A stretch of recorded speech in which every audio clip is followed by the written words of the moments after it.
Hey everybody, Ryan here at eTrailer. Today on our 2020 Dodge Durango, we're going to be showing you how to install the etrailer.com trailer hitch receiver.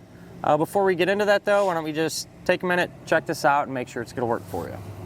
Putting a hitch on a Durango just makes sense, you know, real capable SUVs. People are out doing a lot of different things with them, pulling their trailers and campers and stuff like that around, using accessories, bike racks, cargo carriers, things of that nature. So looks right at place back here, and the Durango is just accessorized nicely. You know, whatever you kind of put on them, it don't look bad by any means. And I feel like that holds true with this trailer hitch as well.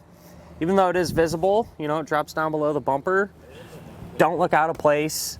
I think a lot of it has to do with the fact that it has a matte black finish and kind of looks factory, you know, and blends in and matches our back bumper real well. Which kind of brings you to my next point.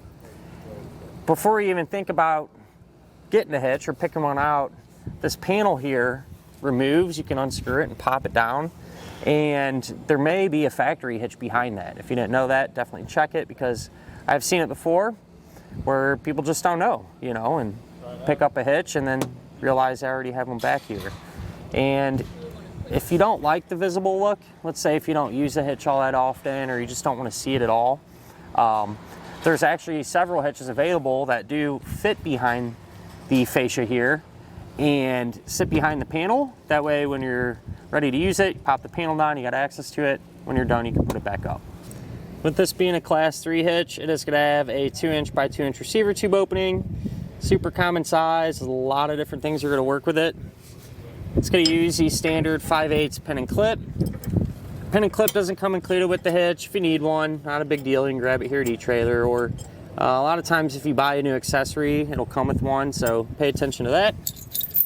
Safety chain openings are a little on the small side, but they're still going to be large enough to allow us to use just about any size hook that our trailer might have on it.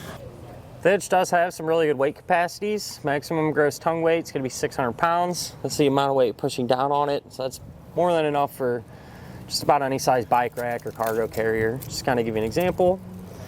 Maximum gross trailer weight rating is going to be 6,000 pounds, or the amount of weight pulling on the hitch. That's the weight of your trailer, plus anything that you might have on it.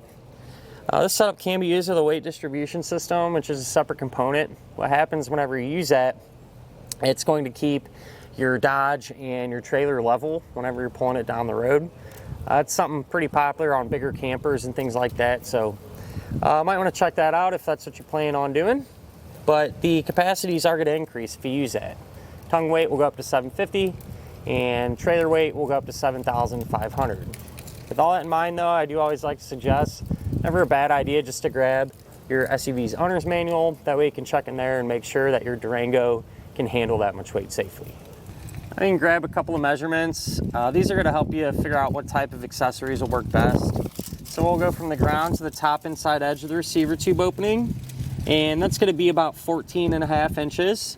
So if you plan on pulling a trailer, you know, something lighter, you could probably use a straight shank. Won't it hurt though to probably get something with the rise in it, maybe an inch or two, work for a lot of people. From the center of the hitch pin hole to the edge of the rear bumper, that looks like it's going to be about 4 inches, and you can use that to help figure out that if any folding type accessories you might have can be stored upright without hitting the back. And that's pretty good clearance, so chances are really good you won't run into any issues there. Other than that, you know, a good all-around hitch. It's going to work with a little bit of everything, you know, because of the weight capacities, the clearance, how it's going to look. You really can't ask for too much more. As far as the installation goes, really simple. You take out 4 bolts, essentially lift the hitch up and put the bolts back in and tighten it down. So it's a little tight under there with the spare tire, but not a huge deal. So really shouldn't run into too many issues, but if you'd like to see how that's done, feel free to hang around. We'll go ahead and put it on now. To begin our installation, we're going to be underneath the back of our vehicle, and we're going to be working over on the frame rail.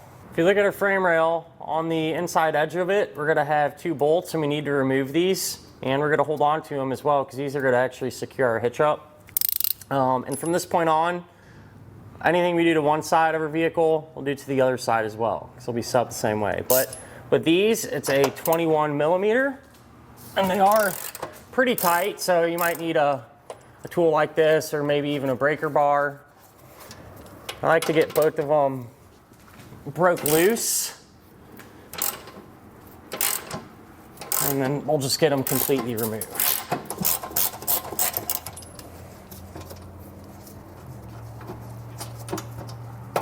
And if you look, there's going to be a bead of sealer right through here. This one isn't too bad, but sometimes it can get in the way of the hitch. You know, it gets hung up on it. And so instead of even trying to fight with it, I'm just going to scrape some of it off, give us extra little bit of room that we need, and make putting the hitch up a lot more manageable.